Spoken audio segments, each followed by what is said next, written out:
semuanya, kita berjumpa lagi dalam program Berkat, yaitu Belajar Kebenaran Tuhan by Pelangi Kristus. Kali ini bersama saya Fidelia dan tentunya bersama narasumber kita yaitu Ibu Magdalena Pranata. Shalom Bu Magda. Shalom Fidelia. Bagaimana nih Bu kabarnya? Kabarnya baik, puji Tuhan. Shalom Ibu Bapak dan semuanya.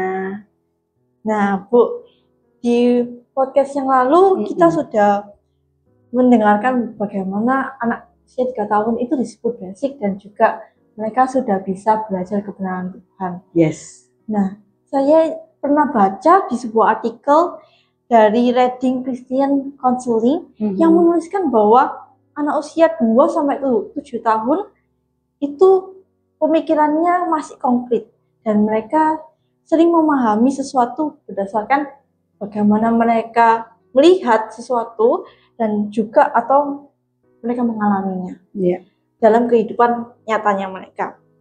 Jadi pada usia 3 tahun itu saya baca penting bagi anak untuk belajar firman Tuhan. Sehingga anak itu dapat menerima Tuhan Yesus sebagai satu-satunya juru selamat. Nah, saya ada pertanyaan nih Bu.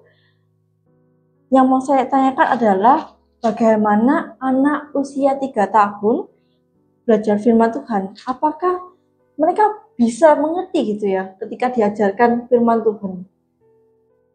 Ya, baik. Pertanyaannya Vide ini adalah pertanyaan yang sangat logis ya. Karena katanya anak umur 3 tahun masih berpikirnya hal-hal yang konkret. Padahal kebenaran firman Tuhan banyak yang abstrak.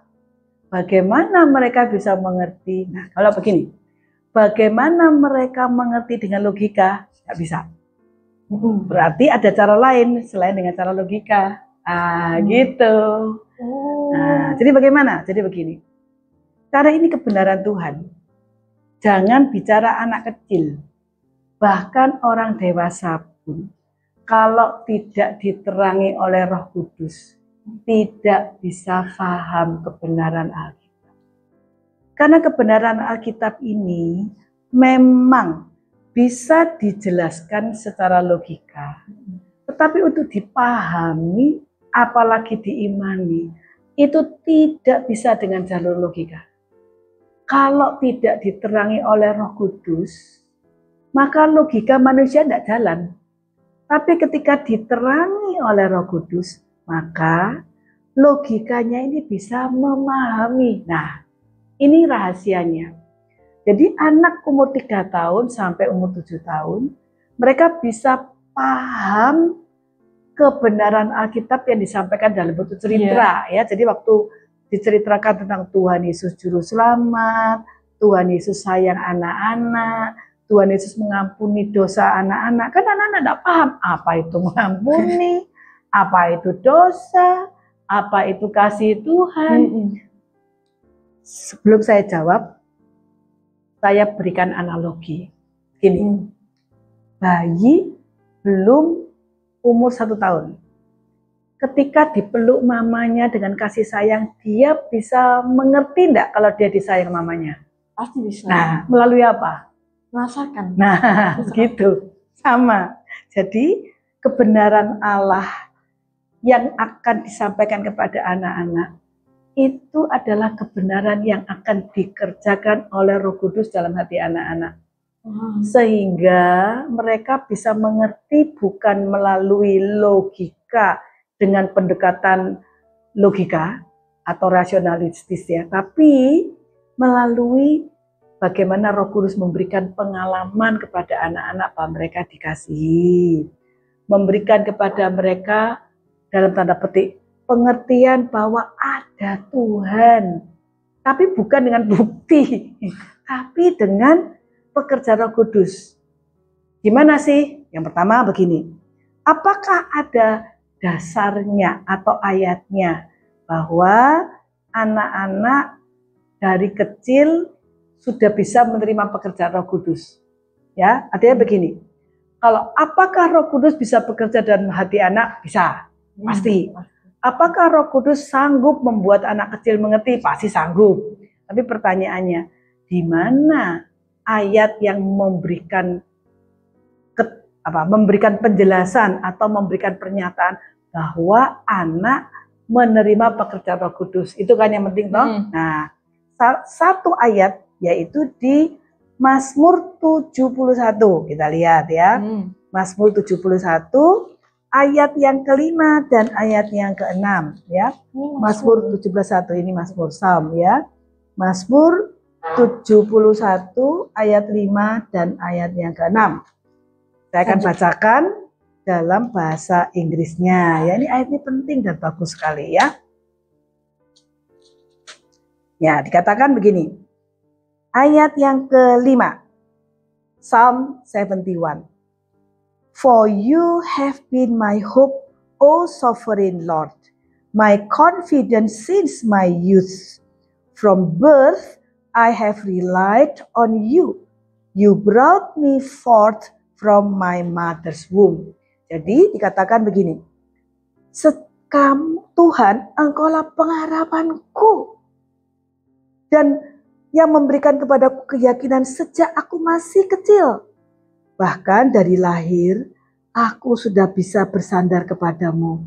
Engkaulah yang membawa aku keluar dari kandungan ibuku. Nah, dari Mazmur 71 ini jelas dikatakan bahwa anak bahkan dalam kandungan sudah bisa merasakan ditopang oleh Tuhan. Dan sudah bisa mengimani, ya kan dikatakan bahwa dari kandungan aku sudah bisa bersandar pada Tuhan. Ini memberikan bukti bahwa Roh Kudus bekerja dalam diri baby di dalam rahim. Satu lagi, Mazmur 22 ya. Mazmur 22 ayat yang ke 9 dan 10. Kalau di bahasa Inggris ya 9 10, kalau bahasa Indonesia mungkin 10 11.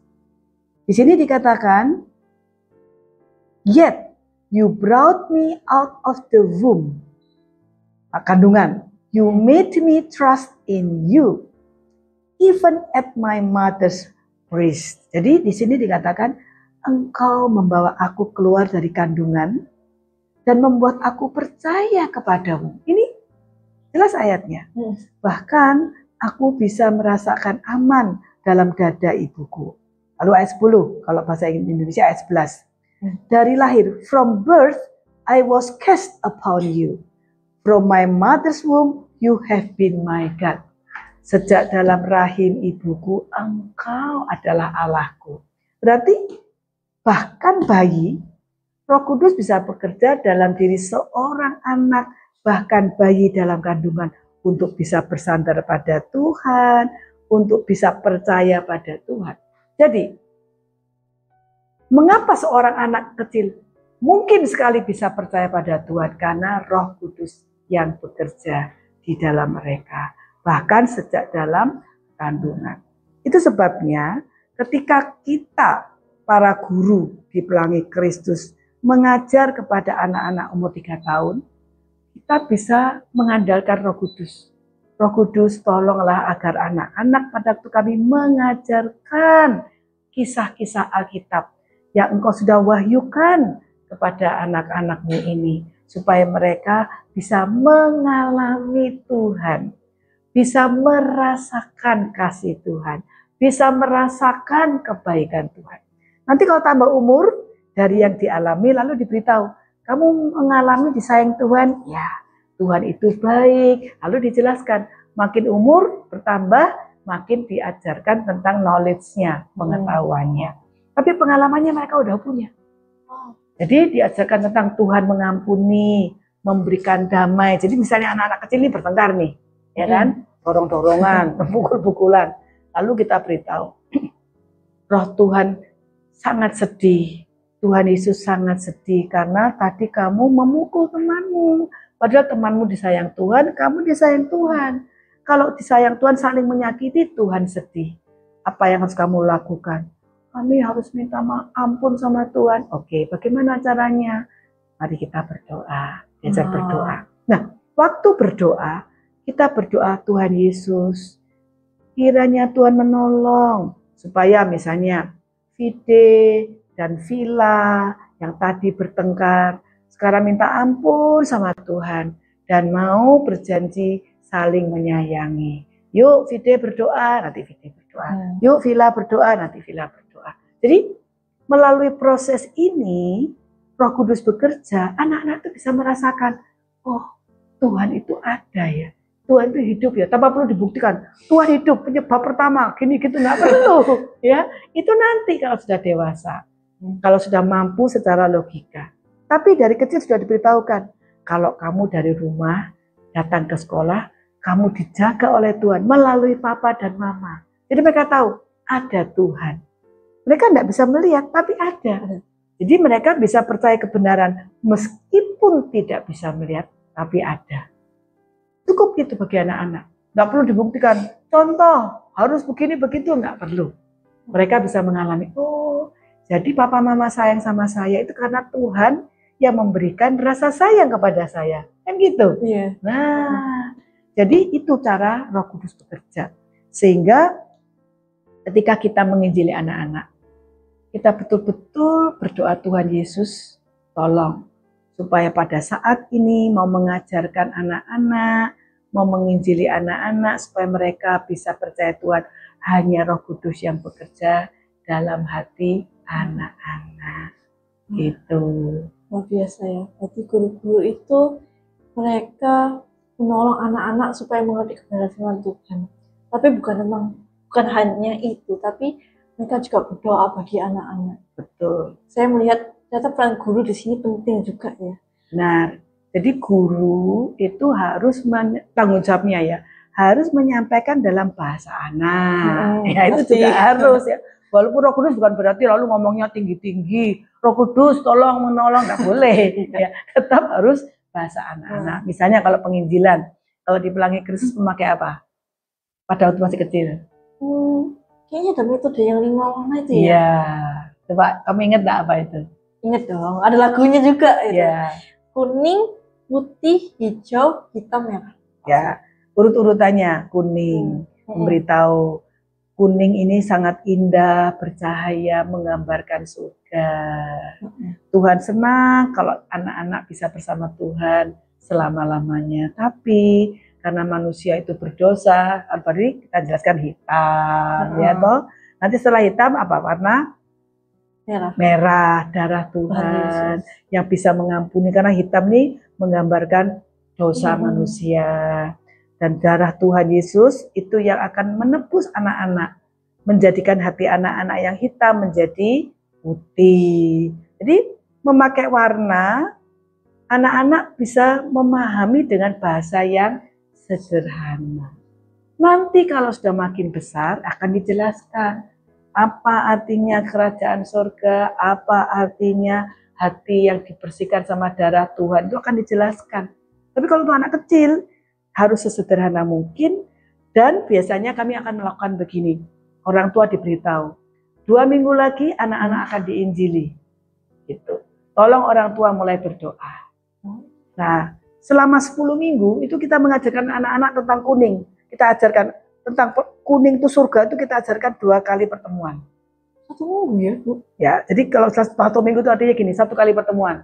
Oh. Jadi Pak kuning 1 kali pertemuan, 1 kali pertemuan didalami, direview. Kemudian diberikan contohnya. Kemudian nanti yang hitam juga dijelaskan 1 kali japel, kemudian direview. Kemudian yang merah, lalu review, lalu putih, terus begitu. Jadi 2 kali nanti direview, kemudian setelah 5 direview, orang tua diberitahu anaknya sudah siap akan diinjili dengan metode namanya wordless book. Sebenarnya bukan hanya buku, tapi juga bisa pakai bendera warna-warni yang tadi 5 warna. Pokoknya intinya 5 warna. Wow. Gitu ya. Nanti akan dijelaskan tuh warnanya apa, bukunya apa, supaya bisa jelas. Kalau nanti pas topik membahas menggunakan alat peraga wordless book, nah itu bisa dijelaskan. Berarti ada bukunya ya untuk? Ada. Jadi ada buku penjelasan tentang penggunaannya, warna ini artinya apa, lalu memakai bahasa anak. Jadi Jadi tidak boleh bahasa tinggi-tinggi. Kerajaan surga Tuhan bertahta, tidak boleh. Harus bilang Tuhan Yesus di surga senang dengan anak-anak dan ingin kita semua ke sana. Bahasa yang sederhana. Gitu. Itu memang bukunya dibuat oleh Planet Yesus atau? Nah, begini, sebenarnya tentang Wordless Book itu sudah ada itu gerakan penginjilan anak sedunia. Tapi Pelangi Kristus mengadopsi dan menambah dengan kreativitas. Bisa dengan gelang, warna kuning, hitam, merah, putih, yang terakhir hijau, bertumbuh. Pelangi Kristus menambahkan dengan nyanyian. Kalau nyanyian itu memang yang mengubah dari Pelangi Kristus. Lalu juga bendera pakai pita-pita warna kuning, kemudian hitam, kemudian merah, putih, hijau. Urutannya tidak boleh salah ini. Nah, nanti waktu review anak-anak disuruh menyusun mana dulu, nanti akan nyusun. Lalu beritahu yang mana mengingatkan kita tandanya surga, anak-anak akan pakai kuning, gitu, ya kan? Kemudian darah Tuhan Yesus bagaimana? Mereka jelaskan pakai bendera yang pitanya warna merah. Jadi anak-anak akan memahami dengan sederhana, tapi yang paling penting momen di mana Roh Kudus menjelaskan sampai hati mereka. Dan kemudian nanti mereka akan ditanya, maukah kamu meminta Tuhan Yesus masuk dalam hatimu? Nah, mereka bilang mau, terus didoakan satu persatu. Tapi ini akan tetap kita ulang, jadi nanti 3 tahun lagi kita ulang. Karena kan itu waktu kecil umur 3 tahun. Nanti diulang waktu mau masuk ke SD melalui camp Pratama, masih ingat ya? Nanti kemudian diulang lagi waktu camp Madya. Nanti terakhir diulang waktu camp Tunas. Gitu. Luar biasa ya, Bu. Ya. Berarti anak usia 3 tahun itu ada metode khususnya. Betul. Mereka diajarkan melalui warna. Saya baru tahu ternyata warna itu bisa menolong anak-anak supaya bisa nginget, bisa tahu, oh ternyata ini pekerjaannya Roh Kudus ya. Oh ternyata bagaimana ya Alkitab ini gini. Betul. Jadi itu sebetulnya hasil riset bagaimana metode paling sederhana dan efektif untuk menginjili anak. Itu riset dunia. Hanya diadopsi oleh Pelangi Kristus, ya kita bikin kreativitas yang lain ya. Ada nyanyiannya toh. Dan kalau mau tahu nyanyiannya, lihat di YouTube, ketik lagu Pelangi Kristus, keluarlah semua lagu-lagunya. Iya. Terima kasih Bu. Sungguh hari ini tuh memberkati saya sekali sih. Bahwa ternyata sekolah itu menyusun pelan-pelan metodenya untuk anak usia 3 tahun, nanti sampai besar. Bahkan bukan hanya dari camp Pratama ya tadi, ada camp Madya, juga ada camp Tunas. Iya. Terima kasih banyak ya Bu. Baik Fidelia. Terima kasih juga penonton yang sudah menonton. Tuhan Yesus memberkati kita semua. Tuhan Yesus memberkati.